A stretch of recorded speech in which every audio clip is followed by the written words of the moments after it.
الحمد لله رب العالمين والصلاة والسلام على نبينا محمد وعلى آله وصحبه أجمعين أما بعد Allah subhanahu wa ta'ala tutqan urazalарыбызны кабул кылып, кылган изгилекләребезне, әҗр савапларын кыямәт көнендә күреп, Аллаһның рәхмәтенә ирешеп, һәр барчабызга да фирдәүс җәннәтләренә керергә насыйп әйләсен иде. Һәм Рамазан ае дәресләрен дәвам итәбез. Рамазан ае мубарак, Кур'ан ингән, Аллаһны зикр итә торган иң хәерле айларның берсе. Һәм Рамазан аеның тагын бер үзенчәлеге бар. Менә алдагы дәресләрдә кайбер үзенчәлекләрен санап киткән идек бит инде. Аллаһны зикр итәргә кирәк, Кур'ан укырга кирәк дип. Һәм менә бүген тукталырбыз тагын нинди гыйбадәт кылырга кирәк бу айда. Ул да булса Аллаһ юлында малны сарыф итү, ягъни садакалар бирү, мохтаҗларга, фәкыйрьләргә ризык тарату, яки булса башка төрле кирәк-яракларын белән аларны тәэмин итү. Кичәге дәрестә дә инде Бухари һәм Муслим җыентыгында килә торган хәдистә әйткән идек. Пәйгамбәр саллаллаһу бик юмарт кеше иде дип, Рамазан аенда ул тагын да юмартрак кешегә әйләнә дип. Әйе, менә бу Рамазан ае чынлап торып юмартлык ае. Булдыралганча, хәлебездән килгәнчә күп итеп садакалар бирә торган, ифтар мәҗлесләре ясый торган, ятимнәргә азык-төлек бирә торган, башка кирәк-яракларны бирә торган шундый юмартлык ае. Һәм гомумән менә бу Рамазан ае ул шушы ашау-эчү генә, ач тору гына түгел, менә үзебезнең тәрбияли торган нәфесебезне яхшы сыйфатлар белән булдыра торган айларның берсе. Ягъни садака бирүнең дә бер максаты аның менә үзебездән шушы саранлык сыйфатыннан арынып, юмартлык сыйфаты белән сыйфатлана торган, юмартлык сыйфатын булдыра торган айларның берсе. Ягъни үзебезне тәрбияли торган ай. Садаканың бер максаты шул нәфесебезне шушы ширдән, саранлык ширеннән үз-үзеңне кайгырта торган эгоистик ширдән арыну һәм юмартлык сыйфатын үзендә булдыру. Һәм икенче максаты садаканың ул малыбызга бәрәкәт бирә. Без әле дәлилләрен бу турыда сөйләшеп китербез, кыскача гына кирешелешендә әйтәм максатын. Садака малыбызга бәрәкәт бирә. Кеше уйлый, менә садака бирәм дә шуның белән менә бу факирга, мохтаҗга ярдәм итәм дип. Әйе, чынлап та бер яктан дөрес фикер, чөнки мохтаҗга акча биреп садака бирсәң, күпмедер проблемасын чишергә ярдәм итәсең. Ул акчага азык-төлек ала, кием ала, коммуналкасын түли ала, башка кирәк-яракларын каплый. Ул ярдәм чынлап торып, шулай бит. Әмма ләкин төптәнрәк уйласаң, садака биреп без үзебезгә ярдәм итәбез. Садака биргәннең файдасы ул безгә күбрәк тия. Чөнки садака биреп үзебезгә файда эшлибез, факирга булган файдага караганда. Ни өчен дигәндә, беренчедән Аллаһның ачуын басабыз. Чөнки садака бирү Аллаһы Тәгаләнең ачуын баса. Икенчедән садака дәлил булып тора кешенең иманына. Әгәр дә ул чынлап торып Аллаһка иманлы, инанган кеше икән, шушы садака биреп, ул үзенең иманын раслый, дәлилли аргумент була. Чөнки Пәйгамбәр саллаллаһу нәрсә диде? Муслим җыентыгында килә торган сахих хәдистә садакату бурхан диде. Садака ди, ул синең иманыңа бер дәлил ди. Димәк, син әле мин ышанам дип кенә әйткән кеше түгел, шушы ышануыңны раслыйсың Аллаһ юлында мохтаҗга үз малыңнан өлеш чыгарып. Өченчедән, нинди файда садака биреп, үзебезгә нинди файда алабыз? Малыбызга бәрәкәт иңә. шушы садақа биреп, садақа сәбәпле безнең калган малыбызга бәрәкәт иң Аллаһ тарафыннан. Менә без кызганычка каршы бәрәкәтне аңлап бетермибез. Без аны вагызда сөйлибез, әйтәбез, укыйбыз, хакыйкатьтә менә нәрсә ул бәрәкәт, без аны аңлап бетермибез. Чөнки без теге материальный яктан теге татып карый торган әйберләр белән генә яшәгәч, теге иманыбыз заиф булу аркасында менә аңлап бетермибез.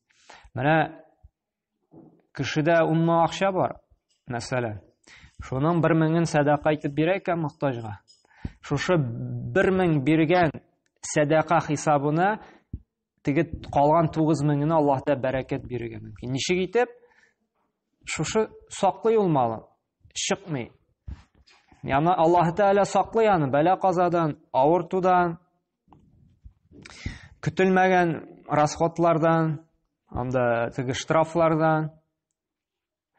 Кеше саранлана 10 меңнән мәсәлән, 1 тиен дә бирми Аллаһ юлында. Менә минем өчен кирәк ул ди. Аллаһ Тәгалә шулай итеп җибәрергә мөмкин. Бер генә шир җибәрә, шушы шир аркасында 10 мең генә түгел, аның 100 мең чыгып китә. Анда укол алырга, дару алырга, операциягә һәм башка нәрсәләргә. Менә бәрәкәт әз булган нәрсәне дә яшәтә. Бәрәкәтсезлек күп булган әйберне дә юкка чыгара. Шуңа күрә менә бәрәкәт дигән әйбер бар. Кеше алырга мөмкин 100 мең зарплата, әмма ләкин аңа җитмәскә мөмкин. Штраф килә анда 50 мең, анда даруга китә бер 20-30 мең. Монда берәр аферист алдалый 50 меңе чыгып китә, 100 мең җитми, әле җәткә дә керә. Кеше ала 20 мең зарплата, әмма ул бәрәкәтле. Ашау эшүенә ЖКХ коммуналкага түләргә җитә, әле калып та бар аны. Чөнки Аллаһ Тәгалә менә бу өстәмә чыгымнар бирми бу кешегә, саклый аны.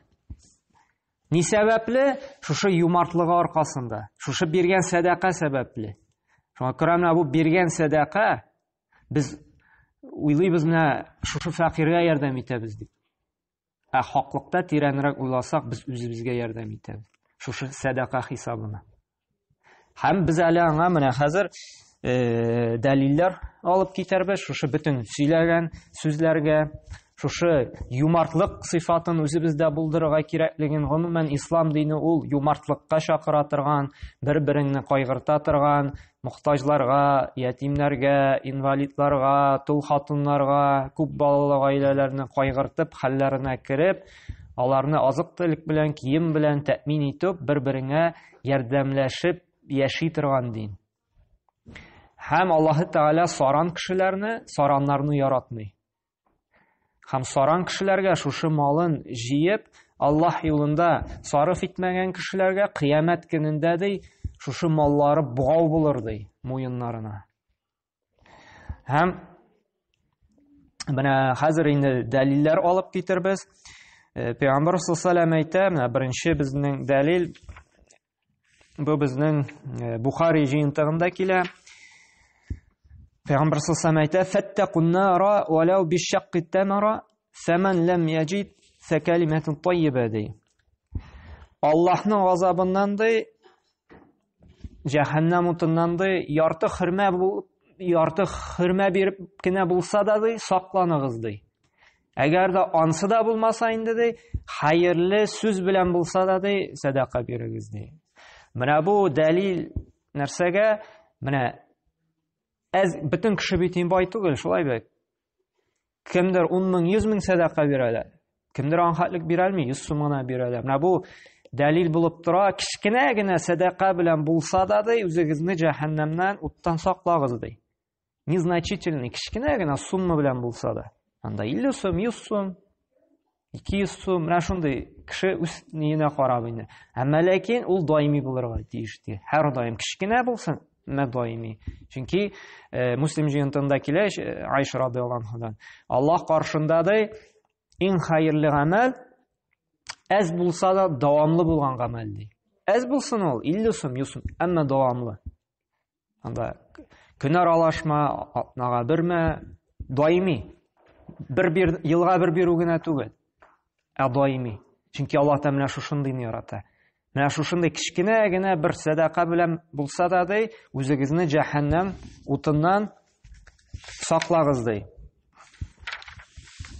Һәм садака бирүнең фазилатын Аллаһ Тәгалә менә ничек итеп чагыштыра?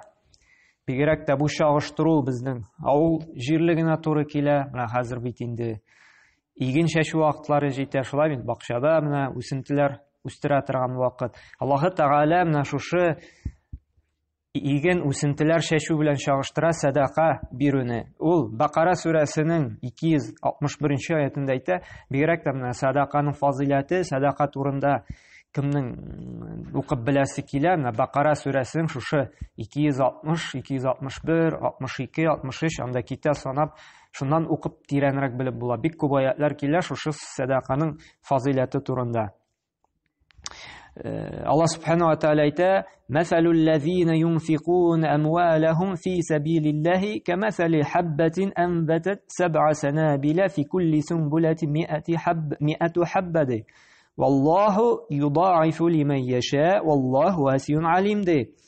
Allah yolunda de үзләренең малларыннан өлеш чыгаручыларды, ягъни садака бирүчеләрде. Аларны шундый мисал белән чагыштырып булады, җиргә орлык чәчүчеләр мисалы белән ди. Орлыктан 7 башак үсеп чыга, һәр башакта 100 дана орлык булады. Аллаһ үзе теләгәннәренең изгелекләрен бик күп тапкырга ди, арттыра ди. Менә бу инде нәрсә ди? Менә җиргә утырта битте бер орлык. Шушы орлыктан ничә башак тишелеп чыга. Шушы башакта әле тагын ничәмә орлык була, җимеш була. Шулаймы? Садака да шуның белән тиң ди. Бер кичкенә генә садака бирсәң дә, Аллаһ Тәгалә аны тагын да арттырырмын ди. Фазилатын тагын да күбәйтермен ди. Һәм Аллаһ Тәгалә тагын әле дәвам итеп әйтә, Аллаһ юлында ди үзләренең малларын өлеш чыгаручылар ди, чыгарган маллары артыннан ди, битәррәүләр белән кешеләрне рәнҗетмәсеннәр ди. Менә бу нәрсә дигән сүз? Кайбер вакытта кеше садака бирә дә, ярдәм итә берәр мохтаҗга инде, һәм күпмедер вакыттан соң битәрли башлый. Менә мин сиңа шул вакытта ярдәм иткәнем, садака биргәнем, син ятсыз анда, мине тыңламыйсың да, миңа булышмыйсың да, менә мин сорадым, ярдәм итәргә дә килмә. Ягъни битәрли башлый үзенең биргән садакалар бәрабәренә. Менә бу тыелган. Син садаканы бирергә тиешсең, кем өчен? Аллаһ өчен. Кешедән ниндидер файда өмет итеп түгел. Һәм галимнәр әйтә, әгәр дә садаканы бирәбез икән, кешедән ниндидер файда өмет итеп булса да, безнең садака әҗре булмый ди. Хәтта галимнәр әйтә, менә әгәр дә без ди одолжение, берәр нинди таләп белән бирәбез икән ди садака, садака әҗре булмый ди. Сен кешегә бирәсең, менә дуга кыл әле миңа дип. Син дуганы сатып алган буласың ди. Сиңа садака биргән әҗр булмый ди. Әйе, ул син күпмедер изгелек була. Әмма ләкин садаканың әҗре ул үстенрәк гади изгелеккә караганда. Син кешегә менә шулай одолжение ясап берәр сәбәп белән бирәсең икән ди садака, садака әҗре булмый ди. Дугасын кыла ди, дуганы сатып алган кебек була ди. Шуңа күрә ди садака биргәндә ди шарт куярга кирәкми ди. Менә Аллаһ ризалыгы өчен бисмилла дип кенә бирергә кирәк ди. Һәм бирсәң ди кешене битәрләргә ярамый ди. Мин сиңа бирдем, нишләп шулай айттың, нишләп булай айттың, мин сиңа күпме ярдәм иткәнен, син һаман шуны эшләмәдең дип. Шулай итеп битәрләүләр булса ди, Аллаһ Тәгалә мондый садакадан шулай ук риза түгел ди. Менә бу турыда Бакара сүрәсен укып белә алабыз. Әле бу турыда тагын дәвам итербез. Нинди садакаларны бирергә ярамаган. Менә монда әле икенче бер дәлилне алып китәсе килә. Тирмизи садаканың тагын бар фазилатлысы. Садака бирәбез берәр мискингә, мохтаҗга, тагын да фазилатлырак садаканың савабына ирешәбез, әгәр дә мохтаҗ туганга бирсәк. Чөнки гади мохтаҗга бирсәң, син садака әҗре генә аласың. Әгәр дә синең мохтаҗ берәр мискин туганың була икән, аңа бирәсең икән, Пәйгамбәр саллаллаһу алейһи ва сәллям әйтте, син Аллаһ каршында икеләтә әҗр аласың диде. Беренчесе садака әҗре, икенчесе туганлык җепләрен ныгыту ди. Шуңа күрә туганнар, әгәр дә арабызда мохтаҗ була икән, алар садакага беренчерәк мохтаҗрак дип бүтән кешегә караганда. Моңа дәлил булып тора Пәйгамбәр саллаллаһу алейһи ва сәлламнең Тирмизи җыентыгында килә торган хадисе: "Садакату аля мискин садака ва аля зи караба ифнатан садака ва сила" ди. Мискингә садака бирү ул садака ди, ягъни садака әҗрен ала ди. Туганга биргән садака ди, ул икеләтә әҗр ала ди. Беренче садака әҗре, икенчесе инде туганлык җепләрен ныгыткан өчен ди. Һәм әле менә бүгенге көндә бит инде бик күп сөйләшүләр инвестиция дип инде, шулай бит инде теге күпмедер акчаны бирәләр дә, ул акчаны сәүдәдә әйләндерәләр, һәм күпмедер инде акча килеп бара аларга. Ягъни эшләмичә дә акча килә. Моңарчы эшләгән инде, ул акчаны итә эшләп табырга кирәк, сәүдәгә инвестировать итәр өчен, шулаймы? Безнең ди садакада ди ахират инвестициясе ди Пәйгамбер саллаллаһу алейһи ва сәллям.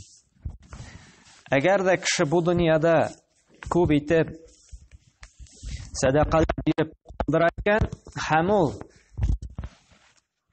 менә кеше куллана торган садака була икән, мәсәлән, кеше күп итеп садака бирде, мәсәлән, мәчет төзелешенә, мәдрәсә төзелешенә, юл төзелешенә, анда шишмә ясатырга, куе казытырга, һәм башка менә җәмгыятьтә кирәк булган шундый файдалы әйберләр өчен үз өлешен кертте икән, менә бу кеше ди үлгәчтән соң да ди бу кешегә шушы әйбер җимерелгәнче, шушы әйбер юкка чыкканчы әҗр бара ди. Ягъни инвестиция ди. Нәбит инвестиция нәрсә ул? Син бер акча күләмен бирдең дә, шуны әйләндерәләр, сиңа акча килеп бара ай саен күпмедер процент. Шулай бит шушы сәүдәдән. Менә садака да ди, әгәр дә син берәр изгелек юлына тоттың икән ди, сиңа да ди әҗре килеп бара ди. Пәйгамбер саллаллаһу алейһи ва сәллям нәрсә диде? Муслим җыентында килә торган хадистә: "Иза мата ибни Адам инқата амалуху илля мин саласа" ди. Әгәр дә бу дөньядан кеше китсә ди, үлсә ди, барзах тормышына күчсә ди, аның бөтен гамәле үзелә ди. Ягъни бүтән инде гамәл кыла алмый ди. Илля дә мәгәр 3 гамәлдән башка ди. Берсе ди, менә без әле генә мисаллар китердек, садака җария ди. Ягъни менә кешегә файда китерә торган мәчет, мәдрәсә, юллар төзетү, санадык бит инде мисаллар. Шуның үз өлешен керткән булса, садака биреп, менә ул үлгәчтә ди, кешеләр шушы әйберне кулланган саен аңа әҗре барачак ди. Күрәм, бу бик фазилатлы әйбер, безнең мөмкинчелегем бар икән, җәмгыятькә шушындый файда китерергә безгә тырышырга кирәк. Чөнки без үлгәннән соң да без гамәл кыла алмый торган вакыт җиткәч тә безгә аның әҗре килеп торачак.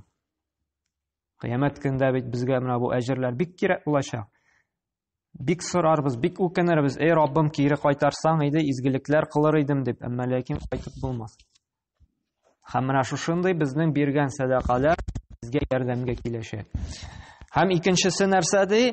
Ау илмин янтафау бихи.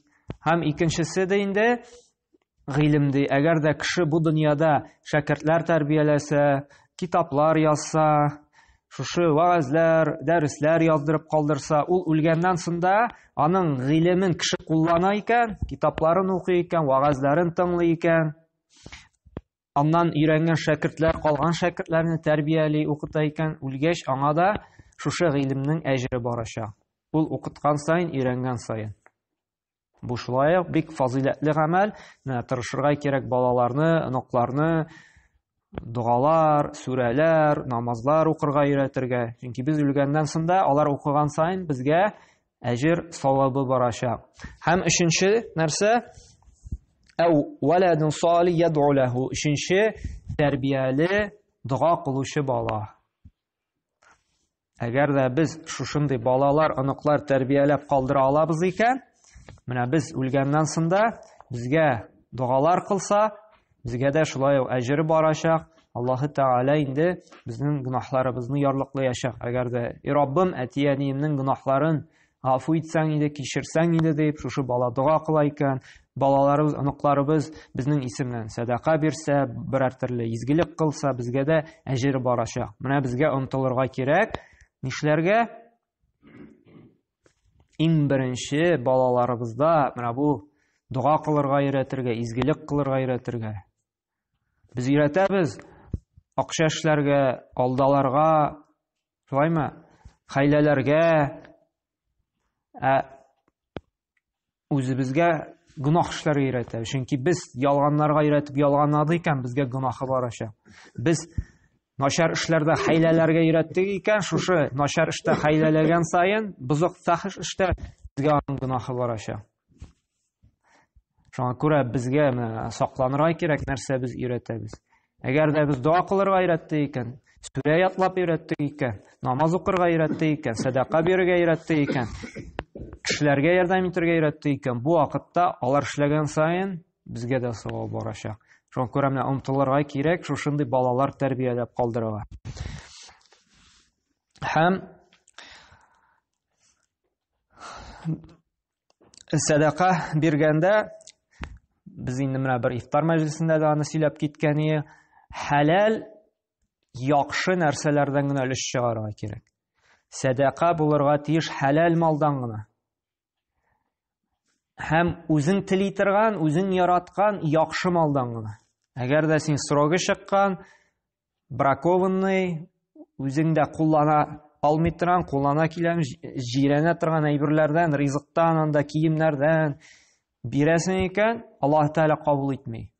Мин бит сезгә мисал итеп китергән, кайгыратта хәер булсын дип балаларга да я китерәләр, я башка берәр чара өчен срогы чыккан, ватык уенчык анда хәер булсын дип теге сатылмый аның кибетендә. Кеше дә алмый. Үзенә дә кирәк түгел, мондый срогы чыккан бракованный, мә хәер булсын дип, ул аны котылмакчы була. Бу садака түгел, бу котылу, арыну бу. Аллаһ Тәгалә кабул итми. Менә үзебезгә нәрсә яхшы, менә күңеле безгә ята. Менә шушындый әйбердән өлеш чыгарырга кирәк. Аллаһ Тәгалә менә шушындыйны гына кабул итә.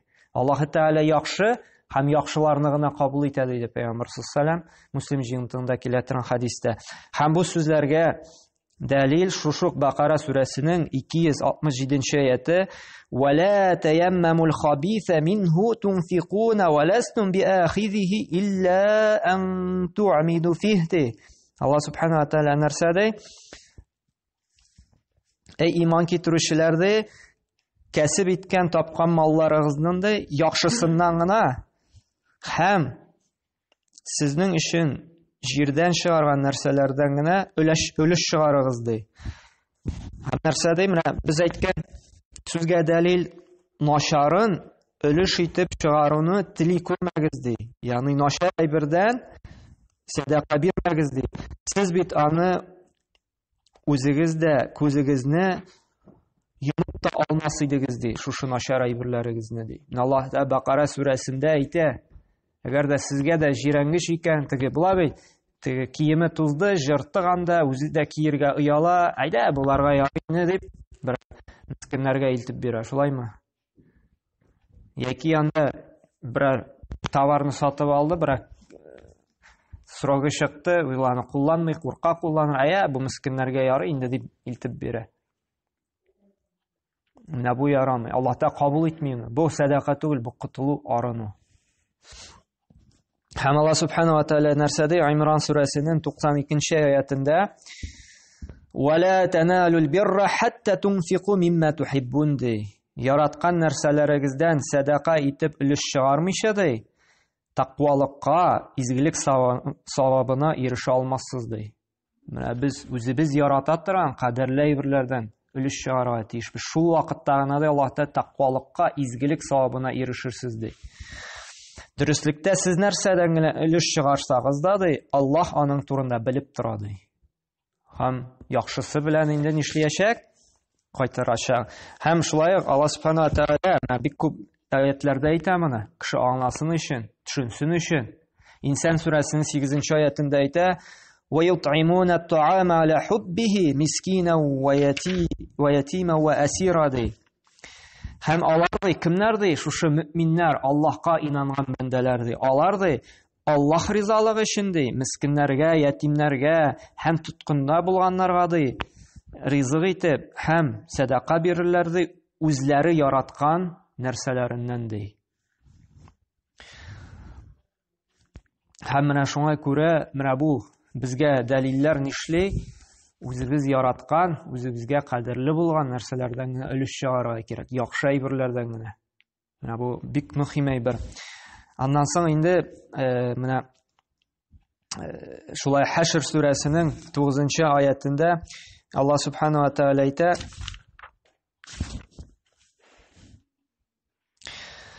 وَيُؤْثِرُونَ عَلَى أَنفُسِهِمْ وَلَوْ كَانَ بِهِمْ خَصَاصَةٌ وَمَن يُوقَ شُحَّ نَفْسِهِ فَأُولَئِكَ هُمُ الْمُفْلِحُونَ ди. Кемдә нәфесенең саранлыгыннан сакланса ди, ягъни менә шушы Рамазан аенда инде тәрбияли алса ди, үзендә юмартлыкка ди, нәфесен саранлыктан арындырса ди, котылса ди, шушы яман сыйфаттан ди, андый кешеләр ди уңышка ирешерләр ди. Ягъни ахирәттә шушындый кешеләргә ди өстенлек бирер ди. Әгәр дә без юмартлыкка үзебезне күнектерә алабыз икән, менә мондый кешеләр ахирәттә өстенлек булыр. Һәм бу дөньяда ди уңышка ирешерләр ди. Һәм Пәйгамбәр саллаллаһу алейһи ва сәллям әйтте, Муслим җыентыгында килә торган сахих хадистә: "Мән aqastu sadaqa min mal." Садака дип бер кашанда малны киметми ди, киресенчә арттыра гына ди. Менә бу тагын бер дәлил безгә саран булмаска, юмарт булырга. Нәрсә дидек? Ничек итеп арттыра диде? Бәрәкәт бирәчәк малыбызга. Аны инде без вагызның башында сөйләгән идек. Шулаймы? Һәм менә тагын бер соңгысын гына әйтәм дә, аннары туктарбыз, вакытта сарайды. Пәйгамбәр саллаллаһу алейһи ва сәллям шулай Бухари җыентыгында килә торган хадистә әйтте: "Ма мин яумин ясбиху ибаду фиhi илля малакан yanzilani fayaqulu ahaduhuma Allahumma a'ti munfiqan khalfan wa yaqul akhir Allahumma a'ti miskinan talafan." ди. Бухари һәм Муслимда килә инде. Һәр көнне ди иртә белән ди менә кешеләр янына, Аллаһның кулларына ди иртән ди уянгач ди ике фәрештә төшә ди. Берсе әйтер ди: "И Раббым, Аллаһ юлында малларын сарыф итүчеләргә ди, садака бирүчеләргә ди яхшысы белән кайтарып бир, аларның чыгымнарын капла" дип дуа кылырлар ди. Ягъни яхшысын, хәерлесе белән кайтарып бир аларга ди. Аллаһ Тәгаләдән дуа кылырлар шушы фәрештә ди. Чыгымнарын капла дип. Һәм икенче фәрештә әйтер: "Эй Аллаһ ди, саран кешене кем бүгенге көндә ди садака бирмәде икән ди, халакәткә илтеп ди, шушы фәрештә дуа кылыр ди." Һәр көнне ди, менә шушындый фәрештә төшә ди. Әгәр дә без фәрештәнең шушы безгә дуа кылуын телибез икән, безгә ким дигәндә әз булса да нишләргә кирәк? Аллаһ юлында өлеш чыгарырга, бигрәк тә Рамазан аенда. Рамазан аенда бирмәсәк, кайчансын без өлеш чыгарыйк. Әгәр дә фәрештәләр безгә хәерлесе белән безгә кайтарсын, чыгымнарыбызны Аллаһ Тәгалә капласын дип дуа телүен телибез икән, киресенчә инде Раббым бу саран кешене һәлак ит дип фәрештә дуа кылуын теләмәсәк, безгә тырышырга кирәк. Нишләргә? Аллаһ юлында малларыбызны сарыф итәргә. Менә бу сөйләнгән вагаз берсе дә минем сүз түгел. Бу бөтенесе илаһи, Аллаһ тарафыннан ингән вахи сүзләр, Кур'ан аятлары, Пәйгамбәр саллаллаһу алейһи ва сәллям. Мин бары тик җиткерүче генә. Шуңа күрә кем инде уңышка ирешәсе килә, шушы дәлилләр белән дәлилләнә, тормышын яхшыга үзгәртә инде. Кем инде уңышсызлыкка, кыямәт көнендә инде шушы малын бугазына чырналуын теләсә инде, ансы инде үзе карый. Шуңа күрә Аллаһ Субханаһу ва Тааля безгә менә бу сөйләнгән аятлар, хадисләр күңелебезнең түрләренә үтеп, аны ишетеп бер колак белән икенче колактан чыгарып җибәрүчеләрдән булмыйча, инанып шушы аятлар белән, хадисләр белән яшәп, малыбызга да бәрәкәткә ирешеп, һәм бу дөньяда да, ахирәттә дә уңышка ирешеп, бәхетле, сәгадәтле тормышта яшәргә насыйп әйләсен. Субханакаллаһу бихамдик ва ашһаду ан ла илаһа илля ант ва астагфирука ва атубу илейк.